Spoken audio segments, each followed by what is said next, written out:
my guide was this young, brash guy who had almost no filter. And he's like, you brought all the wrong stuff. Like, you're wearing mossy oak in the sage. Like, you stand out like a sore thumb. Where'd you buy those binoculars at Walmart? Like, everything. Like, everything's noisy. And it's really, really funny. So that was a really pivotal moment for me because I'm like, okay, well, no, I got a pen. Like, what should I buy?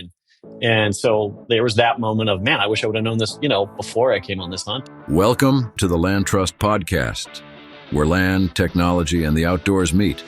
Whether you're a landowner, an outdoor enthusiast, or someone curious about the future of recreation on private land, you're in the right place. Each episode, we share real stories from the LandTrust community, from unforgettable guest experiences to conversations with landowners about their land and why they choose to share it, plus interviews with leaders, shaping how we all experience the outdoors. And now, here's your host, Nic DeCastro. Today, I'm joined by Bryan Koontz, the founder and CEO of Guidefitter, a platform that connects over 300 gear companies with verified hunting, fishing, and outdoor professionals. Bryan's story is one of the most interesting blends of tech and tradition in our space. He grew up hunting whitetails, studied engineering at MIT, built systems for autonomous vehicles for the DoD, and led multiple successful startups before launching Guidefitter. What started as a side project has now turned into the largest verified network of pro guides in the world. He's now based in Bozeman, Montana, where he's pushing hard to grow outdoor participation while helping brands build deeper relationships with real professionals. This episode is part of our Outsides Insiders series, where we sit down with the founders, operators, and insiders shaping the future of the outdoor industry. Just a quick reminder, our guests' views and perspectives are their own. They don't necessarily reflect those of their companies or of LandTrust. Let's dive into the journey and hear what Bryan's seeing from the inside of the outdoor tech frontier. Bryan, welcome to the show, man. Hey, thanks, Nic. Thanks for having me on, man. Yeah, I didn't realize before when I was reading that intro, I didn't realize you were on the other side of the river from me at Boston University. So you were one of the smart kids at MIT, huh? I don't know about that. Or nerds. Look, my biggest takeaway from my time living in the Boston area was it taught me to become the aggressive driver that I am. So there you go. That's the biggest takeaway. Where people would when you're waiting to turn left at a red light and they got really annoyed and they'd go around you and cut off traffic and So anyway, there's a lot of aggression in Boston generally between Red Sox and Pats fans. You had all the mass holes and there's a lot going on in that town. Holes. Never heard that one. I like that. Makes sense. Mass holes. Yeah, I had a great time there. That was good. Well, cool, man. I touched a little bit on your background, but maybe just give your quick bona fides here for the listeners. Yeah, look, my life story is not atypical of a lot of, outdoors people. It's the classic tale of my entire family and my grandfather's grandfather, or whatever, uncles, aunts, cousins, all. I grew up in a very rural part of Maryland. And so speaking of Boston, I took my first subway ride in Boston, my first cab ride in Boston when I was, 21? Yeah. So, I grew up very rurally in a hunting and fishing family. Uncle took me fishing, dad, and everyone else took me hunting. And so that was it, right? I think it's just, I got steeped into that whole side of it. And it was just so part of our family. When small game season rolled around, you were getting out of bed early. You were going pheasant hunting with your dad. You stayed out all day. Like, you were in your deer stand and first day of deer hunting, you didn't leave your deer stand. It was that traditional, kind of thing. Yeah.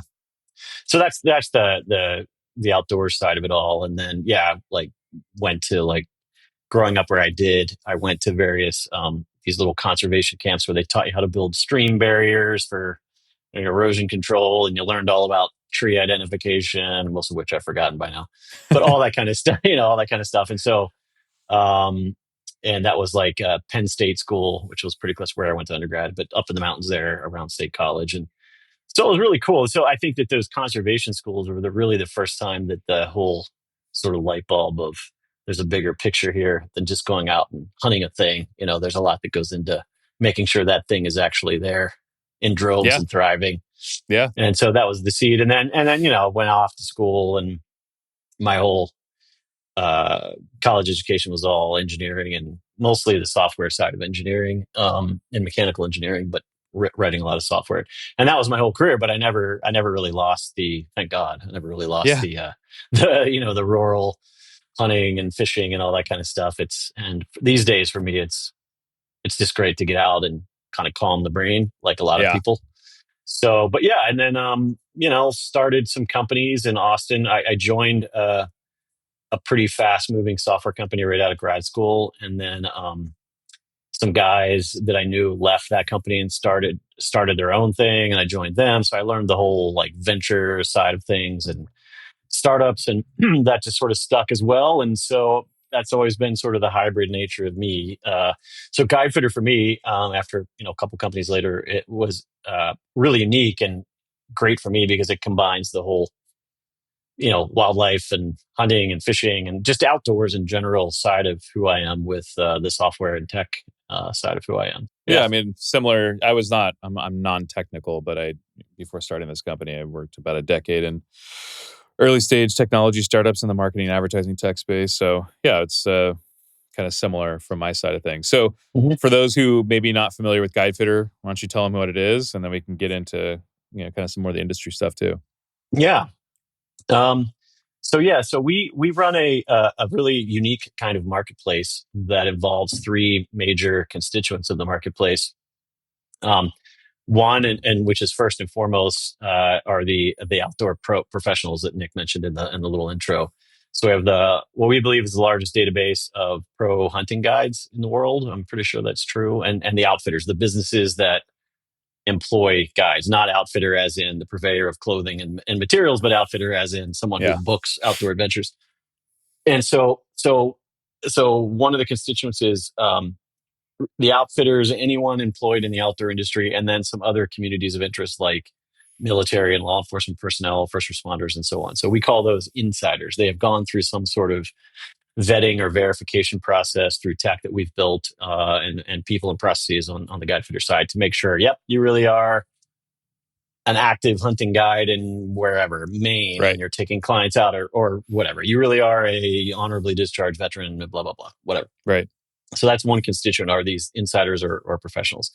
The second constituent would be the manufacturers of outdoor gear. So yeah, we have a little over 300 of those, some of the top brands in the world in their categories, Swarovski Optic, Leica, Zeiss, Vortex, Crispy Boots, Kenetrek, on and on and on. And what we do for those manufacturers is we connect them with these folks that have gone through the vetting process, because they're really the most influential. They should be the most influential and important types of consumers for those brands. Because if you're a brand making, $500 hunting boots, you want the pro guides wearing your stuff. You want them saying great things about you. Right. These are the true influencers. They're the power user. Yeah, right. Power user, the true influencers, the no BS. This isn't the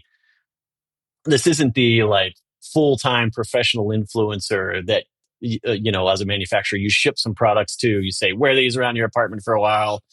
On this date, say these things as part of this campaign, and you can keep the sweater or whatever.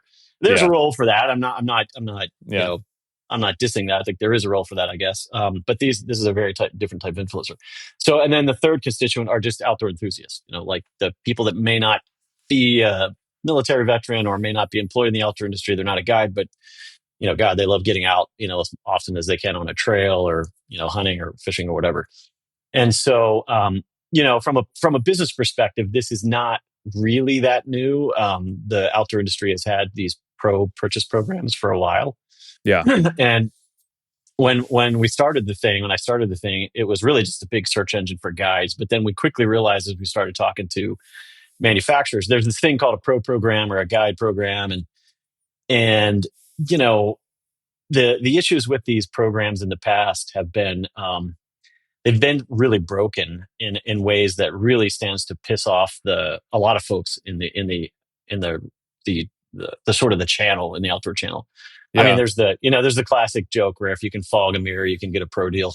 If you can spell out, if you can spell outdoor, you get a pro deal, and all the jokes like "don't pay retail, I got you, bro," all that stuff, which leads to really bad relationships with your retail channel, who says, well, every sale that goes down like that through a manufacturer's pro program cannibalizes one of the. So, like, the retail industry is generally called, bullshit on most of the pro programs, and for good reason, actually. Because vetting has been a joke. Well, and I can speak on that point for a second. My brother-in-law runs kind of performance for a big brand in kind of the hunt space, and yeah, he is often frustrated by one of the kind of channels like you're talking about, basically getting attribution or, basically going and there's that tension between the performance marketers working across Amazon, Meta, Google, running stuff through their Shopify, through their owned e-com, and then this other channel, if not done correctly. And they're not, just to be clear, they're not partnered with you guys. So it's not you guys who they're upset with. It's another big one. We won't name names, but yes. Right. So yeah, to prove your point. Yeah, no, totally. And so really those weaknesses, and there's some other things that were historically kind of flawed with these existing pro programs. So we saw that as an opportunity to, like, perhaps that's our pathway into this thing. Like, the original idea behind the company was this sort of aha moment of, my God, like, I went on this elk hunting trip in 2008 here in Montana before I was living here. And, I was the classic East Coaster that, like, brought all the wrong stuff. My guide was this young, brash guide who had almost no filter. And he's like, you brought all the wrong stuff. Like, you're wearing mossy oak in the sage. Like, you stand out like a sore thumb. Where'd you buy those binoculars at Walmart? Like, everything. Like, everything's noisy. And it's really, really funny when I think back on him, Jerry, who's gone on to be a very successful elk guide and outfitter. But so that was a really pivotal moment for me, because I'm like, okay, well, no, I got a pen. Like, what should I buy? And so there was that moment of, man, I wish I would have known this, before I came on this hunt. That would have been helpful. Right. And I just, whatever I could afford, I bought whatever Jerry told me. And then I also had these realizations of the outfitters didn't really like they didn't like the business end of the business. There's regulatory issues. They were like, the internet. Obviously, this was back in 2008 and 9. And so, like, that was right at the beginning of things really changing for the outfitting industry, where the trade shows weren't the only thing to go do to market yourselves. Like, you had to really learn the internet and all these things. And so they just didn't really like. Not that they did, but one should have. Yes, totally. Yeah. And most of those guys, like, their wives or someone is managing the QuickBooks, and they just want to talk to the hunters and be out there. So that was the aha moment of, man, there should be an enterprise value building opportunity, not just a couple guys. There were a lot of people that had built websites to go search outfitters, and they did it in exchange for gear or something. I don't know. But it wasn't like, let's go build a meaningful enterprise value, building business that trades on the influence and the gear sales and all that. And so anyway, these pro programs were that opportunity to, like, okay, hey, maybe that's the in. And so that's really what we've been focused on, is trying to figure that out. And so right, for these manufacturers, we've done a pretty good job of that. Like, the vetting that Guidefitter has is, I'll put it up against any other platform that claims to do it, or the brands themselves. And that's helped a lot, get a lot of the retail channel comfortable that, we're not at least just handing out deals left and right to people that don't deserve it and all of that. So, right. So the last thing I'll say about Guidefitter, then, just to not have this be a giant ad for Guidefitter, is that, the way that we look at that, like, it's been great that we've done that. It's helped us build an okay business and connect us with all these brands and the outdoor enthusiasts and the pros and all that. But that piece is really, in our view, just the beginning. When we find someone out there who might be a guide, for example, they run the gauntlet of the vetting process to make sure they really are a guide. And when we vet them, we don't vet them as in they're a really good guide. We just vet them as in they are a guide. They're actually do this. Yeah. They actually do this. They don't just have a guide license, but they're in front of clients this year and all that. And then when you sell something to them, we're going to, like, high five and ring the bell or whatever. But that's that really should just be the beginning of the journey. It's like, sweet, you just kind of loaded the gun. Now, as a brand, what are you going to do? How do you activate that individual and as many of those individuals as possible to shout from the mountaintops, be your activated army of, proactive promoters and all of that? And that's really, really hard. So that's the piece that we're working on now, is if I can take, we have some of our partners on our platform that have 80,000 or more people connected, all opted in, connected to that brand through Guidefitter.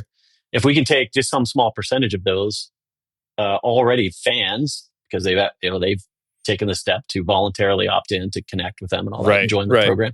If we can take even a small percentage of that audience and turn them into a proactive promoter of the brand, then that becomes a whole different marketing and sales channel for that brand that they don't really have today. I can speak to that, as operating LandTrust for almost getting close to 6 years now. And we've messed around with and let me preface this by saying before doing this, I worked in the influencer world, selling brands, influencers. I was early in the YouTube ecosystem, like 2011. I personally sold Microsoft, GM, and Adobe their very first YouTube influencer campaigns, and they were terrified to get into that space at that time. Seems silly now. Obviously, everyone does it. So, it is really difficult. And at LandTrust, we've worked with some influencers, and not that what I learned from it is it wasn't that they didn't do their job. It's that we didn't do a good job managing and, like getting them the assets they need and asking them for things. And we just never really had good management of it. And it takes a lot of work. Yeah. So it's not just like, hey, and I can't give you a free product because I don't produce a product. I deal in experiences and trips. So if I were able to go and like activate a bunch of people who've just used the LandTrust and they started talking about their experiences, yeah, that would be the ideal. Not just like one famous dude or gal and like, they can't hold my product up like this on Instagram or anything like that, So Sure. I can attest to it as somebody who's building a brand in a business that, being able to activate people who have used your product and, have them go kind of shout for the mountaintops. That's the ideal scenario. Yeah. And I think, if done right, and by the way, not a single brand that I'm aware of that I've run into, and we've talked to quite a few of them over the years, does it right or does it at all? Most don't do it at all because it's hard. Yeah, it's hard. And I think to unlock that next step, which we call a closed loop program, because you're like half the loop is just getting the sale to the pro, closing the loop is turning the pro into activating them and making them, and then you get all the downstream benefits and the downstream brand impressions and sales from the lever effect that should be there with that particular individual, right? Because of their natural spheres of influence and all that. But I think it's the key thing is it takes three things to really unlock that other side of the circle or the loop. And there's so much momentum to do this anyway. Like what I'm talking about is not new. Like the whole TikTok made me buy it, and influencers are driving more and more e-commerce. Like this is what's happening in the large with commerce, obviously. Right. But it really takes three things. You have to have tools that are easy to use to create content that promotes the thing you're trying to promote. Has to be really easy to create the stuff.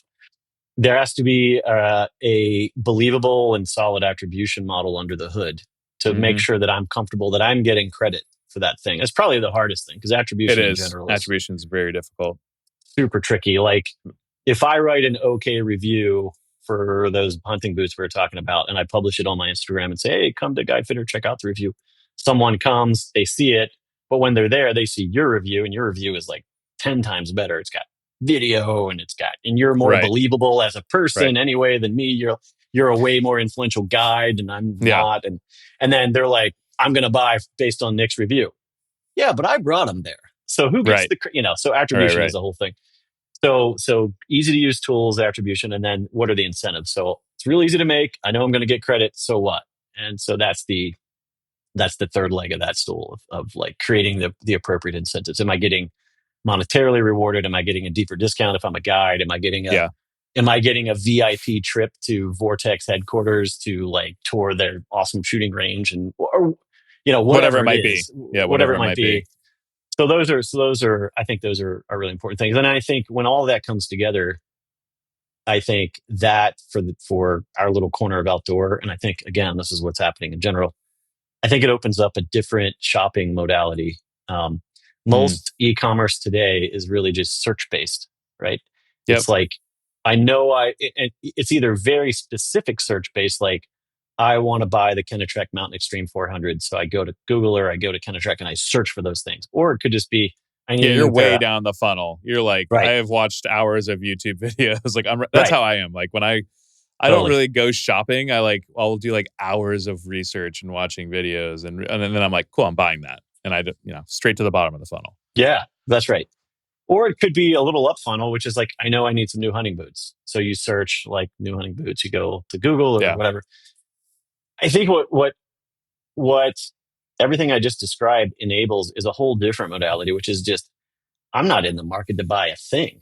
I just want to go somewhere and see what the cool kids are doing and see what kind of content they're posting and like what adventures have they gone on, because I align with whatever enthusiast activity that particular individual is doing or guiding or a part of or whatever, right? And so in the case of hunting, I would love to go somewhere where I'm just seeing what are all the badass hunting guides in the world It's doing. just inspiration, right? It's Yeah. it's inspiration. It's not Right. it's not it's not at the level of intent yet. There's no search right. intent yet. It's Yeah. discovery based. It's discovery based. Dreaming. When I'm looking yeah. at when I'm looking at that cool kid and I'm seeing the adventure they just did, and then I am like, what are those boots? What is he wearing? Like, what is that? Like, I want to, and now all of a sudden I need them, and that's Yeah. Anyway, so I think there's a lot that is still left to be done with e-commerce and all that, and the outdoor industry has been kind of a technology laggard. I'm sure we'll get into talking about technology Yeah. applied to the outdoor industry, but I think there's a lot of Well, opportunity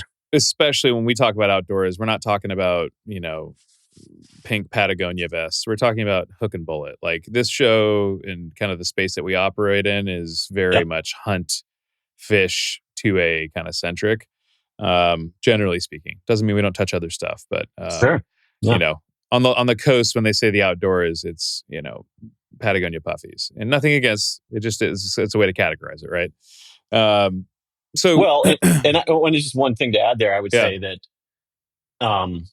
one characteristic of much of the outdoor industry is, as opposed to like other fashion or other types of influence, is there's a lot more required objectivity in the outdoor industry for products. Like, it's not just a purely subjective, like, do these jeans make my butt look good? It's more like, am I going to die on this mountain or not? Or like, I'm a technical user. Yeah. What caliber do I need for this animal to be successful and not, and be ethical? Like what, this is the environment I'm going into. And, in the Brooks Range in Alaska, I'd prefer not to die or slide down a mountainside of scree, so like opinions really matter.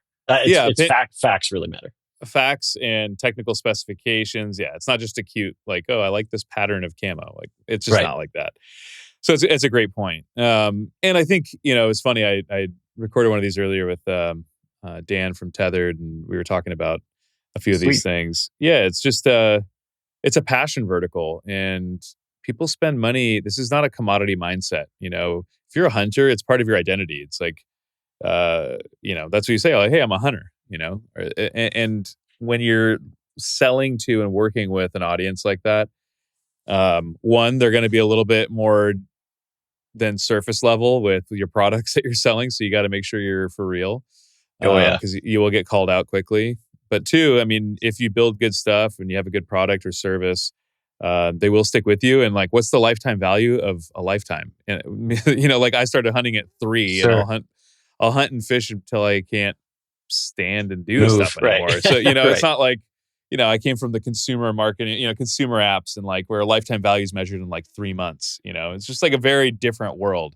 And I think, one of the big hunting players being in market to be sold right now is making a lot of the guys who, on the coast, private equity shops and banks and whatnot, look at hunting specifically. And I don't think they've really considered it much before. And they're starting to try and learn this stuff. And frankly, it's a good reason to be putting out content like this from people who are working in the industry who know it really well, because, making sure they have a clear picture and understanding of like, yes, there's 15 to 16 million hunters in the US, but they take like 200 million hunting trips a year. Like the percentage of hunters that go on like 8 to 20 trips a year is crazy. The number of hunters that go on to multiple states every year is like the majority of them.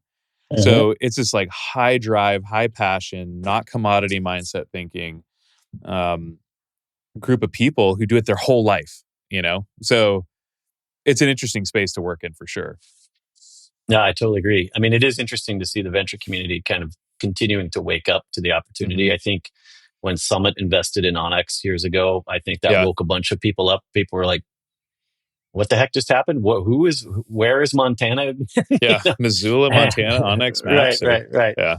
And then, with like Spectrum investing in All Trails, like, as an outdoor, not in the hunting space, but so anyway, I really believe in some ways, Summit's investment in Onyx years ago really did sort of wake a whole bunch of people up. And for years, I've been just talking to folks in the venture community from time to time just to get to know people. And, like I had one guy that was very transparent. I really appreciated it because, and this pattern repeated multiple times over the years, maybe 3, 4, 5 years ago, but was like, hey, I love this space. I love what you're doing.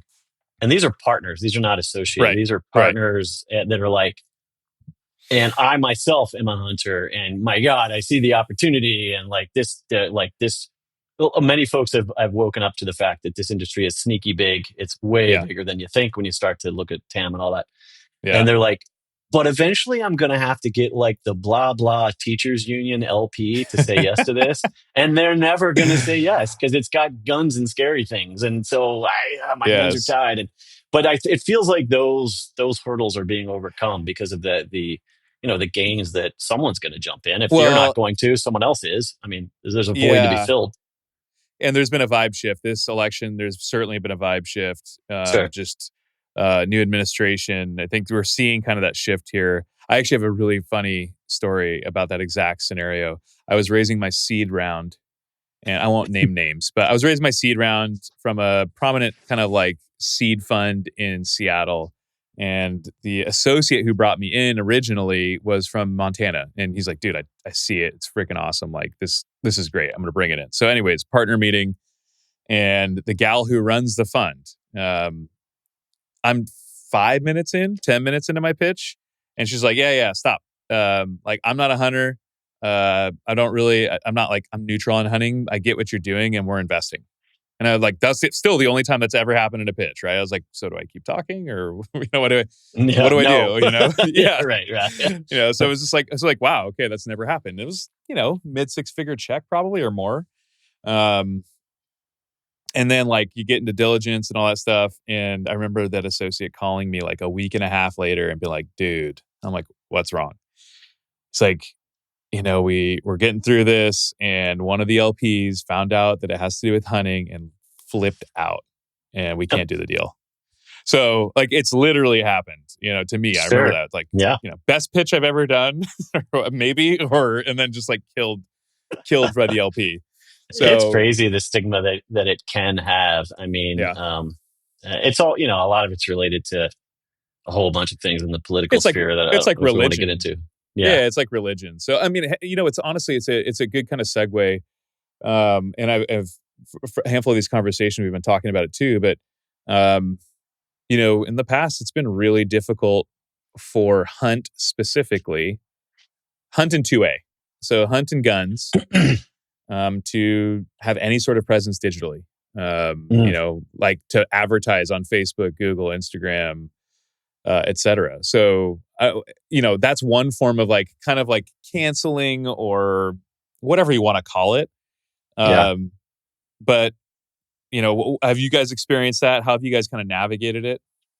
Oh yeah. I mean, in multiple forms. I mean, obviously, given that we, through our platform and services, represent 300 plus manufacturers and just without getting into the nuances of our business model, we're very aligned with them for us to be proactive in helping to market them all the time and all that stuff. Right.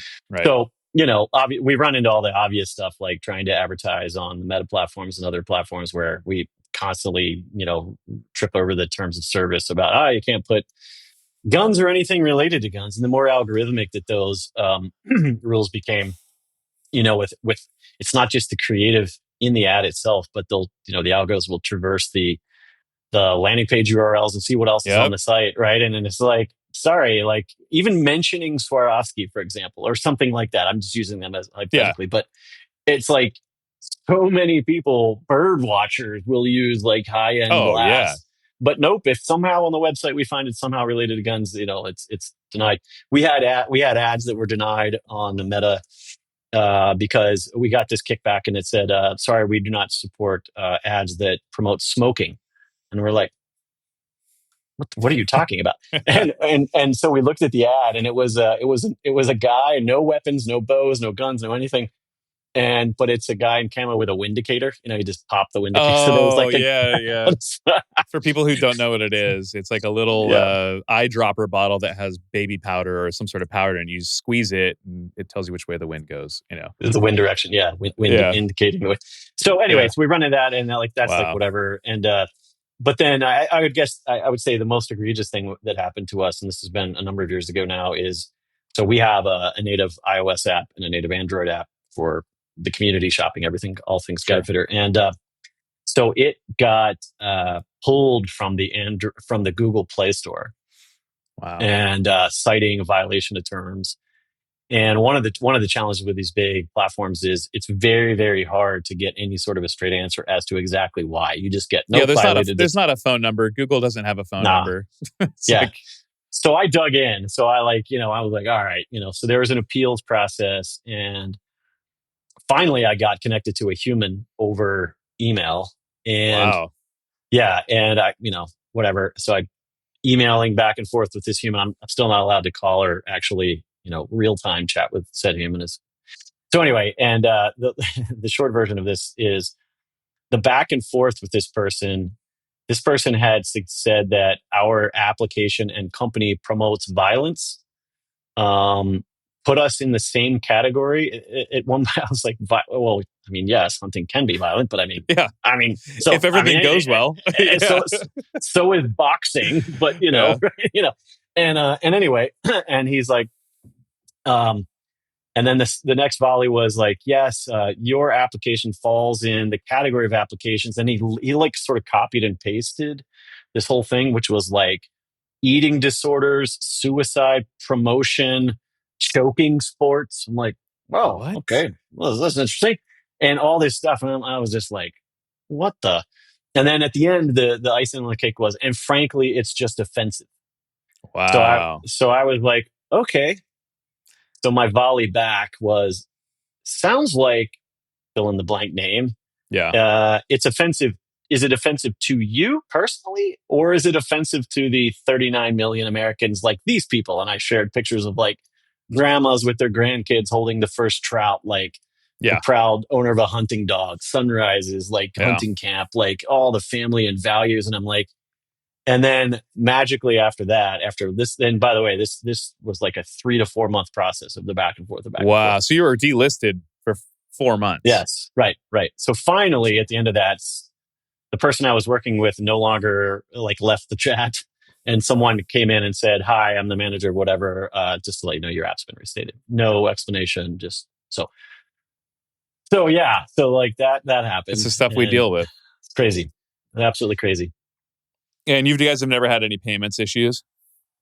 We did. Yeah, we did. So, in the early days of setting up credit card processing, I had to give like multiple keynote presentations to processors because we were either in the high risk category along with like CBD oils and stuff, which we were going to pay 5.5%, 6% credit card processing fees. Woof. So it took a whole lot of back and forth. Finally, we found a great partner who helped us do that. And then, we've about a year and a half or so ago signed up with Credova for the buy now, pay later. Because we went to buy now, pay later. We talked to Affirm and Sezzle and all those guys. Most of those at the time we were violating the terms of service. Sezzle was like, well, you do violate the terms of service as printed, but I'm pretty sure we can never look at it. I'm like, I'm not going to sign a business partnership on a handshake, like whatever. Yeah. So the Credova guys were awesome, now part of Public Square. Yeah. And so I love what they've done with their credit card processing service. We don't use them yet, but anyway, so we run into that. And then once again, the craziest thing was we were using a card just for our own corporate card. Yeah. And we received a notice that effective immediately, your corporate card's been terminated because you violate terms of service. And we're like, wow, it's a corporate card. We're not even using it to process, but it was because we were involved in any way, shape, or form in the marketing of firearms and knives and weapons and hunting and stuff. And so, yeah, it was absolutely great. So like, we're not even using that for this is like the back office side of the business. And yeah, we're paying for our SaaS subscriptions. Like, totally. Yeah, canceled. Yeah. Well, and this is, again, I think the last 4 or 5 years was pretty dark for industry operators. Again, setting aside anything political, it just is a matter of fact. Like, this is the stuff that was happening. And I think it's really important for, again, the types of people who might listen to this, series we do with insiders is probably people in the, venture community or private equity or other operators. It's, this is the challenges that we faced, and I think we're seeing it loosen, hopefully for the foreseeable future. But certainly we've all kind of fist fought our way through this stuff, and to get where we are today. Well, cool. Yeah. So, let's talk about kind of pro deals and retail. And I mean, what do you think, if you're a brand and you're thinking about this stuff and you're looking at your channel mix, and you've got your retailers, the big boxes who we all know, and then you've got, independents, and then you got your own direct channel, you're selling direct, and then, you're looking at a pro deals platform. Like, how should they think about this stuff? How should a brand think about it, you mean? Yeah. Just the big picture? Yeah. Yeah. I think first and foremost, before you even think about the channels, you should just think about, what do you want out of, what is a pro program to you? What do you want out of it? And it's really interesting. I wrote a piece that I'm new to Substack, so I will publish this on Substack. But I have a whole article. That's awesome.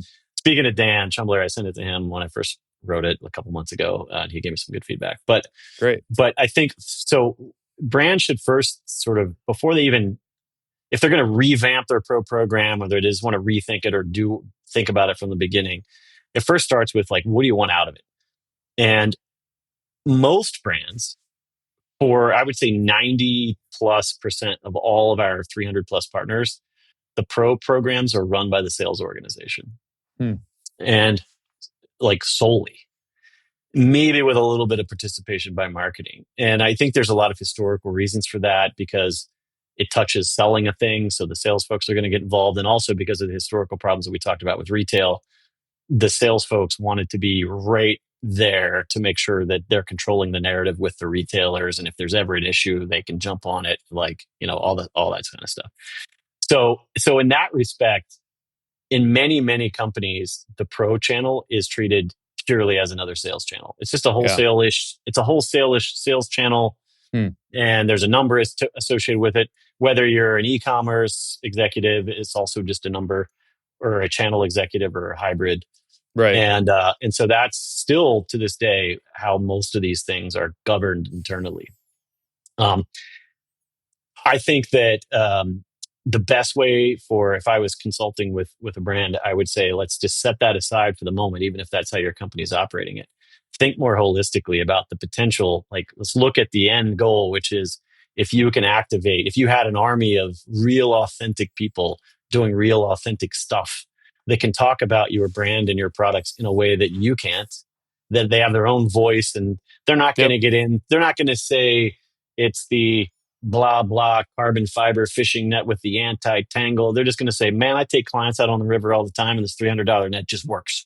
It's just worth it, and I don't get number 32 flies hung up in whatever, right? Yeah.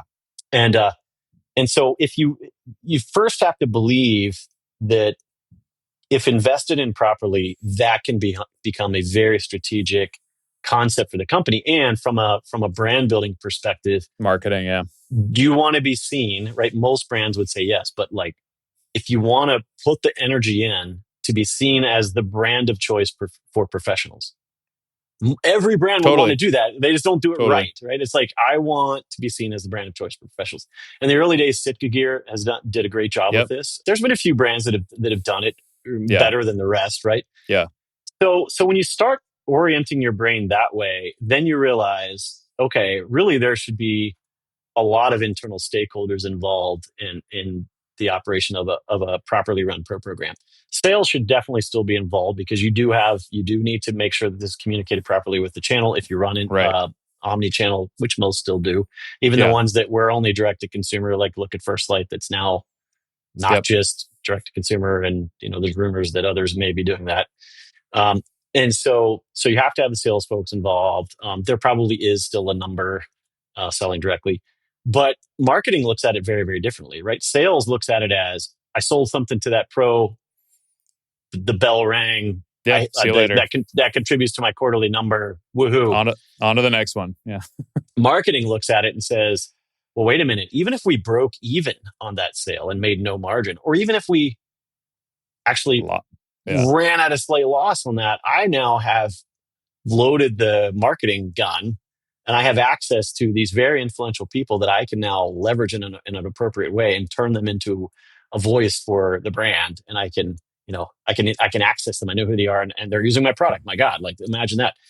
And then, even the product teams internally, obviously, product teams are hungry for feedback. If you can en masse channel a way to get all the product feedback from the pros, like we see this in product reviews that flow through our platform all the time. Like, oh, this backpack is awesome. I would have rated it a 5 if it wasn't for this damn zipper that I can't unzip when it's on my back. And I'm trying to, my God, if I'm a product guy, like I'm a designer for that backpack. I'm like, okay, where's this guy? He's a mountain guide and he's doing whatever. And then someone using your product, 100 days a year versus me who gets to go hunting one time a year, right? So yeah, and they're beating the crap out of it, right? They're right. Rack torture, all the things. And then your customer service team internally usually ends up being at a brand or some segment of the customer service team usually ends up being the enforcers of the program, because there are real nuts and bolts rules of making sure that it's not abused. The vetting is solid. It's not abused. A lot of brands have purchasing rules like, most of the optics companies say under our program, you can purchase 1 pair of binoculars, 1 spotting scope, 1 rifle scope per year. There may be some exceptions if you're buying things for your camp, but so you need the customer service team to be really sort of like the train conductors, making sure that program runs effectively. So there is a holistic view to be taken. So that's what I would encourage brands is like, before you do anything with your program, the most ideal situation is if your CEO or your GM or whoever it is has that bigger picture and supports getting those teams to come together.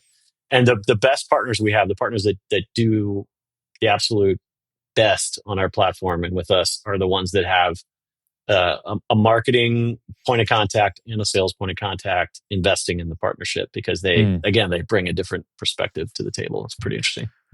Okay, that's good. Yeah, and it's interesting for me because I've never sold physical goods, so this kind of piece is always. And I have friends who are running e-com, or they're selling gear, and they got to manage these channels too. So it is an interesting perspective.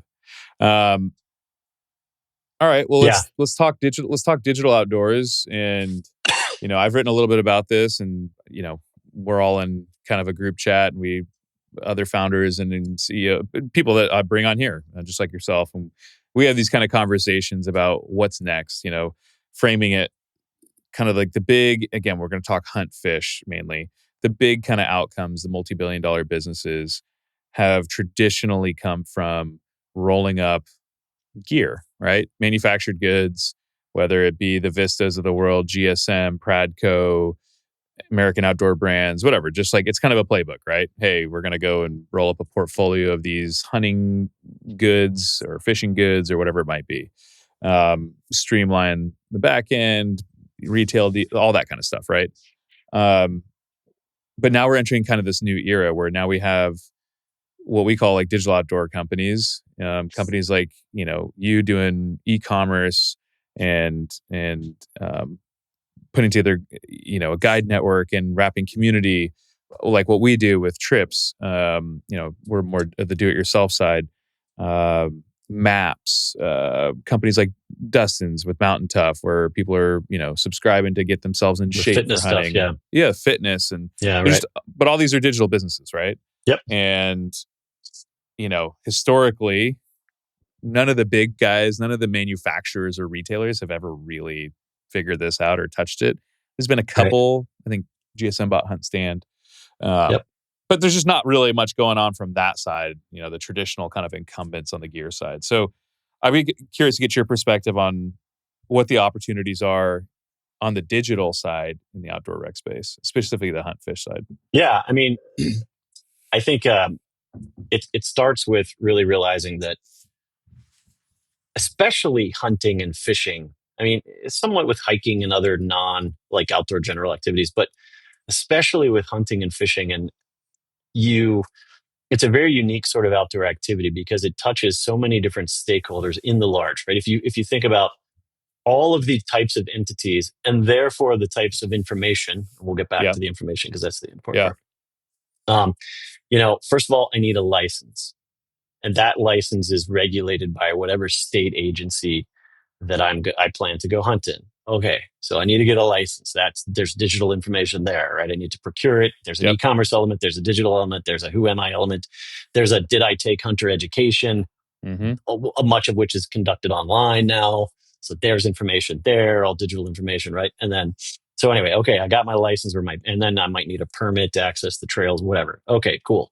Then I want to do some research on where to go hunt. So I can either I get two paths. I can go search for a guide who has all of that info. So now I'm searching for guides. That's a digital product. Guide search. I'm going to look at profiles. On the receiving end of that, the outfitter looks at that. That's a piece of their CRM system, or should be. So there's a different digital endpoint, right? That's customer data, even if prospective customer data at this point. If I reach out and start it, it's a lead. It's a lead.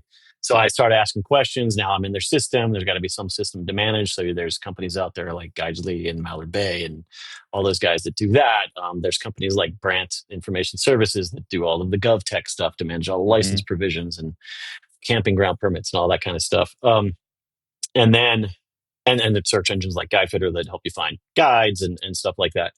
And then, okay, cool. Now, if I want to start researching, if I want to go the do-it-yourself route, then I still need to find the land. Usually the outfitters have the stranglehold on the land. But if I want to do it on my own, I'm either going to public land. So then I need to find mapping data and look at historical harvest data, all data. I need to understand tag allocations, especially if I'm hunting in an area that's regulated by some sort of a tag lottery or whatnot. There's software that can help me understand my odds versus harvest rate. There's a natural trade-off between harvest rates and the type of animal you want to harvest versus chances of actually being able to go do that. So that's a whole thing. They're inversely correlated. Yeah. They're inversely correlated, of course, obviously. Yeah. That's the game. Or if I want to access private land on my own, I need to find a trip service like LandTrust, which, that's got digital information around it. Then I got to pay for all this stuff. And so there's a potential payments play. I need to be well equipped. There's the gear play. You get into all the stuff we were talking about with commerce. And so when you roll all that up together, you realize that just the natural, even happy path flow of I want to go hunting unless you're like a landowner on your own land, you've got all the gear, you don't even really need a license in many places and you're just off doing your thing. Okay. Accepting some of that. The straightforward path, it touches so many different constituents that all need to, in some way, shape, or form, share information or aggregate information, displayed in a certain way. There's transactional components to it all. And it's very unique, right? I mean, because it's regulated in such a way. There's 50 walled gardens. Yeah. Right. There's 50 walled gardens. So I think that there is a play. And by the way, the individual touching all of those is the same individual. And these are the same individuals then are supporting the industry through wonderful organizations like the Wild Sheep Foundation and the Rocky Mountain Elk Foundation and the National Wild Turkey Federation. So, I'm logged into there. I'm probably logged into some CRM system. I'm logged into the state of Montana's license provision system. I'm looking at multiple other sites to get gear. I mean, so putting all that together, there is a lot of money and value in all of that. So I think one way to look at it is if there was a company or, there is, I believe, an opportunity to put some major pieces together because you get a lot of network effects that come through. Yes. That. So. Yeah. And I keep hammering on this point is that people who hunt or fish or, people who are going outdoors, we think in trips. Yep. And, I reference this, I steal it from the bookings holding CEO. He's like, they think in trips. It's not like I want to find an airline. I want to find a rental car. I want to find a hotel. Like, no, I want to go to Italy. And do I need those things? Yes. But I'm not doing it around those. Hunters Sure. are the same thing. We think in trips. Hey, I want to go on I didn't put in this year, and this is the first year I'm not going to be a Montana resident, but I want to go hunt elk in Montana. So I want to do my archery elk hunt in Montana. That's a trip. And then I probably have 5 or 6 other trips that I'm kind of concurrently planning, from this coming weekend, to go hunt for turkeys, to 2 years from now with a buddy's trip, big thing. And so this trips ecosystem, all these things touch it: research, mapping, e-commerce, gear, trips, guided and unguided, fitness, and all these things, right? So they're all tied to the end goal of going on a trip or multiple trips. And to me, that digital ecosystem, there would be, to your point, a lot of network effects. If you could have that one, follow that hunter and touch them at all the different points along the way of the trip, from the planning and research to the booking and going on the trip to the afterwards, right? So I don't know. It's going to be an interesting next few years. Again, I think, the capital is starting to pay attention, because we have some venture scale businesses in the space now that are getting looked at. And I don't know. I think there are still some hurdles.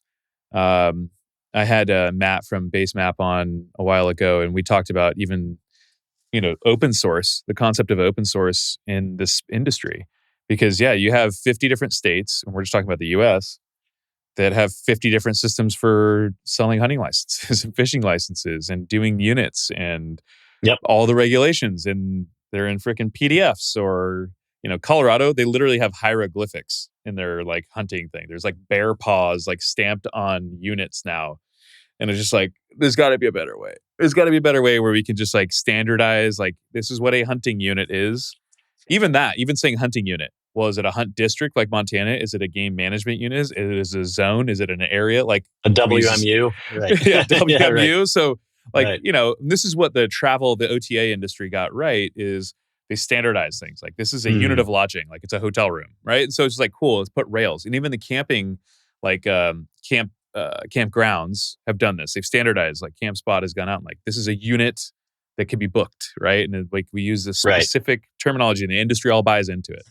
We are so far away from that in the hunt space specifically, because every state does it their own, and great, now we got to go navigate all this. Well, I think it's interesting, you're borrowing from the travel industry. I think you can also borrow concepts from other industries in a number of ways. For example, one of the things that, we've at Guidefitter been sort of quietly advocating for behind the scenes is a national outfitter and guide association. There is not one. Especially first starting off with hunting, that could grow beyond that. And we're working on some of those things behind the scene with some existing outfitter associations and some other folks in Washington. So I think that needs to exist. And there's a lot of good that could come out for both the industry, the outfitting industry and guiding industry, as well as consumers.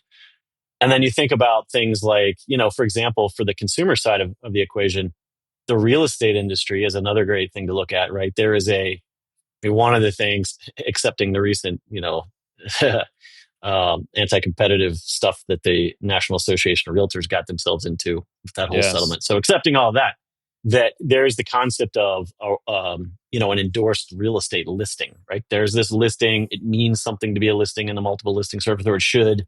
There's no such listing for a trip or a hunting adventure or a fishing adventure or whatnot. But imagine if there was.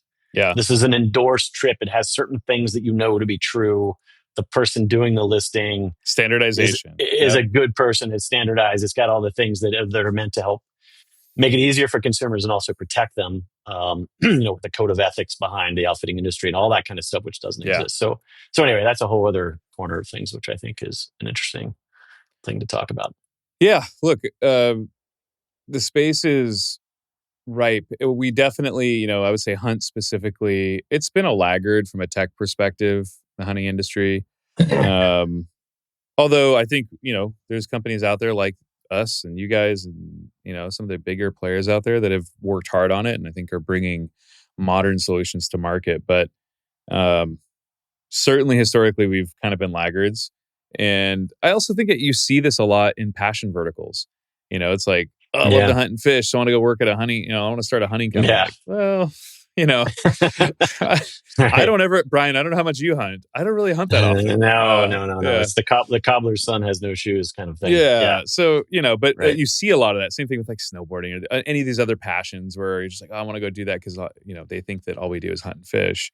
It is not. And then you're not attracting kind of like really great talent from that perspective. You're attracting people who just are passionate users who bring nothing to the table from a skill set perspective. So Right. I do think that's changing. And the more kind of capital and more scaled businesses that are on the technology side are in a space, I think it's going to start to be kind of like self-reinforcing with, the talent and the kind of like quality of companies that come out of that category. Yeah. No, I totally agree with that. I mean, there's a lot that goes in. And again, we're talking about specifically technology for the outdoor industry. There's it's hard. It's one of the most difficult things about Guidefitter is and other companies, I'm sure, in this space, this outdoor rec tech sort of category is Yeah. it really requires a very healthy blend of outdoor passion. You got to understand the subtle nuances of cultural Oh, differences yeah. and things and all the stuff that goes into like hunting and fishing and all that kind of stuff. You have to get that and have a team that gets that. And then you also have to have a team that understands software development, performance marketing, Growth. digital Yeah.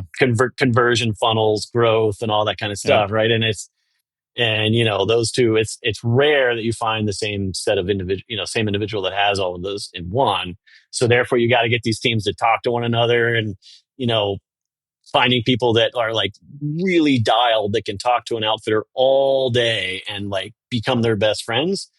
That same person has a difficult time sometimes understanding how software gets built and the trade-offs and all the stuff, right? And Yeah. and there's a natural just sort of tension that needs to be managed. And to your point, like when it comes to recruiting, I've told people like if you're wearing camo in your LinkedIn profile, probably not the best fit for Guidefitter. Like you can Right. wear camo and you can and I hope you do love hunting Yeah. and all this stuff, but like I know what you're saying. there's a certain set of skills that we really need to make this thing work. And Yeah. being a great duck hunter is awesome, but not sufficient. Yeah, that person's probably way better of a hunter than I am, but I Yeah, bring exactly. some different skills. I hope It was so. funny when I hired Colton, my first employee. He was right out of college and was speaking at I think it was an entrepreneurship class there at MSU in Bozeman. But I remember he kind of stayed afterwards and we were talking, and he had the fire. But I remember telling him like, "Hey, look, we're not building a hunting company. Like we're building a land sharing marketplace that I have, that I believe could scale to a really big business. And hunting is a great act. I love it personally, and it's why it's the first activity we're starting with. But like, if you want to go work at a hunting company, there's a bunch around town in Bozeman, and if you want to just like get sweet deal on gear, and go hunting a bunch, like this is not the job for you. I'm looking to like get after it and be excellent at building a business. I'm a marginal hunter at best. I love it, but it's not like that's not what I'm here for. Same, yeah. So, yeah, no, you're spot on. Yeah, totally right. Well, cool, Yeah. man. Do you hold? I always ask, do you hold any contrarian beliefs on the space? In what way? What do you mean? Well, I mean, like one of my contrarian beliefs is that mapping is a commodity and that eventually it should go down to, it should get down. It should just be part of something else. It's very important. It's essential, but it's more like a utility. And there's not really proprietary data per se involved in mapping. It's all publicly available data. So while an extremely important tool and utility, it eventually should just be part of something bigger and be included in that. Yeah, that would be considered contrarian, right? But there's a lot of people out there that like thinks that I'm a lunatic. But yeah. No, I mean, I would agree with that. I think, I think that all of the mapping layers that are difficult to get access to or may have exclusivity arrangements tied up around them are those layers that only fringe users really use. So okay, if I don't have the 30-year historical oak tree canopy growth, maybe I don't need that. I don't, didn't even know I needed it. And so no, I would agree with you on that one. But I don't know. I would say also, I think, I would say most of the players that are pursuing the outfitter CRM stuff, are not really bringing anything new and innovative to the table. I mean, great. You're building a highly specialized, lightweight CRM that you're selling subscriptions to. Yeah. Okay, cool. Like, I think that there are some different ways to approach that, Yep. maybe with some different business models. So like, I mean, I think maybe one or so of them may be successful enough. I don't think like venture successful. I don't see a venture play there necessarily, but maybe, Yeah. I know you know. one that is approaching it that's not even specifically focused on the hunt industry. I won't name names here, who I believe has a good shot at being like an actual, but they're doing like scuba and others. They're doing a lot of other stuff. Sure, right. I think those guys have a really good shot at it. But I totally agree. There's been so many businesses, even that try to like compete with us, or they think that they're competing with. I'm like, we're not touching guides, not because we don't like them. It's just totally different business model with different incentives. It's just like for whatever reason, it's just been this like siren song of like roll up guides into a CRM and do this stuff. It's like, ugh. That's a tough thing to do. And, if you approach it the wrong way, like I said, it is kind of a siren song. So I agree with you. Yeah. Yeah.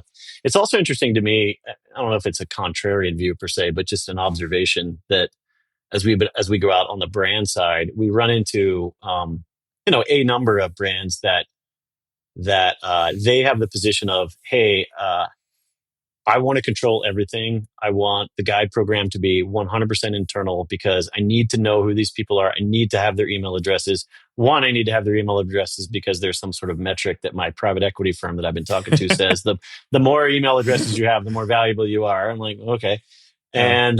And we need to just fit them into our flow and blah, blah, blah, blah, blah. And the comeback from us is, okay, I completely understand that position, but you're saying no to another multiple tens of thousands of people you could access that are pretty Yeah. unique, that just because you wouldn't have this, nope, don't want that.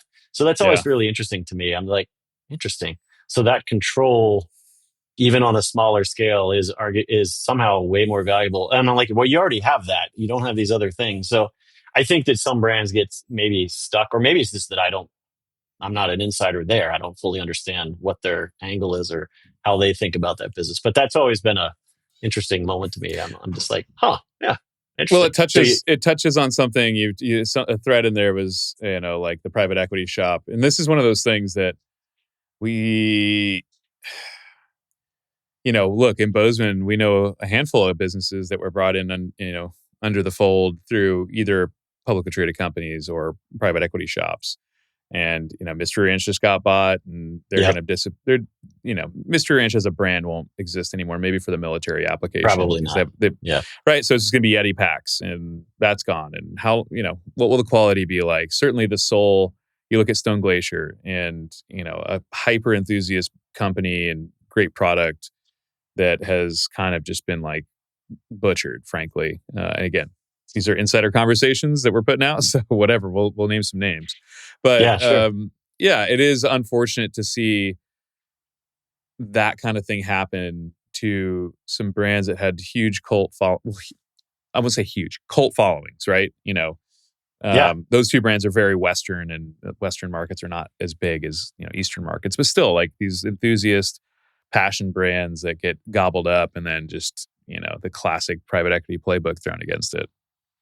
I agree with that. Yeah, I totally agree with that. I think consolidation is. I mean, you're right. Brands do develop a soul, especially the good brands. Develop the good ones really solid soul. There's like, we used to go walk around at like iCast and shows like that, and you just walk through the aisles and you see all these brands that are new brands or small brands, and you're like, God, it is just a matter of time because of the enthusiast nature of the industry, because of the somewhat technical nature of the gear. There's always going to be people inventing the latest cool little thing. And you want to encourage the better bino bivy or the better snowshoe or the better whatever. And so I think consolidation is always going to be a play on the physical product side of things. But you're right. The downside is that if there's a brand that, it's usually because of the founder, look at Dana at Mystery Ranch or, and stuff like that, and Jeff and team at Stone. But so I think that's just kind of, it is what it is. It's inevitable that you're going to lose some of that soul when companies get, but for the acquiring entities, they have to think that through. Like, if you're just making the spreadsheets work as a PE firm, you got to add some sort of allocation for making sure that you don't lose out on that soul and The authenticity. whole reason you have a customer base that, yeah, totally. It's like, I heard, after Vista had bought Primos, it's a very Southern kind of, brand of game calls and stuff, and like wanted folks to move across the country to the West. And you're like, okay, well, does that make sense? And, other brands that were bought and just like moving teams. And like, again, I get it. Hey, you paid for it and, you have your playbook, but you can rip the soul out of these things to where you cause backlash. And I don't know. We'll see how it all shakes out. But anyways, man, appreciate the time. Totally. Tell people where they can find Guidefitter, find you, and we'll wrap it up here. Yeah, just guidefitter.com. Go check it out. You don't have to be a guide or an insider to participate in the community. You can create an account, log in, share photos, interact with the community. And then you can check me out on LinkedIn, I guess. LinkedIn's still that's where I'm at. I don't know. Yeah. I don't know. Actually, and you can find me on Guidefitter. Just search for Bryan Koontz and follow me on Guidefitter. Send me a DM and then let me know, who you are and where you live, and it'd be great to connect with you. So appreciate you having me on, Nick. Yeah. We'll throw all that stuff in the show notes too, and we'll have more of these conversations. But appreciate you coming on, Bryan. Sounds good. All right. See ya. I want to say a big thanks again to Bryan for coming on and sharing his perspective. Really interesting background and a great operator in the space. To all our listeners out there, if you enjoyed the episode, please do us a favor. Hit the like button, subscribe to the podcast, comment on it. You can actually comment on podcasts now. I didn't even know that until we started doing this. We're on Spotify, YouTube, Apple Podcasts, and a few other platforms as well. If you do that, it helps us grow and keep bringing great guests on like Bryan. You can check out more of what Guidefitter's doing over at guidefitter.com and follow Bryan on LinkedIn to stay in the loop with his work and his thoughts. We'll put links in the description as well. Follow LandTrust Podcast on Instagram at LandTrust_hunt. Again, you can follow us on YouTube, Spotify, Apple Podcasts, etc. And if you haven't already, head to LandTrust.com, create your free account. Whether you're looking for your next hunt, fishing trip, get outdoor with the kids, or you want to host people and generate some income from your land, go to LandTrust.com, create a free account. It's free to join. And we have great customer service. They're always waiting to help you navigate the site or answer any questions that you might have. Thanks again for tuning into the LandTrust Podcast and this episode of Outsides Insiders. We'll catch you on the next one.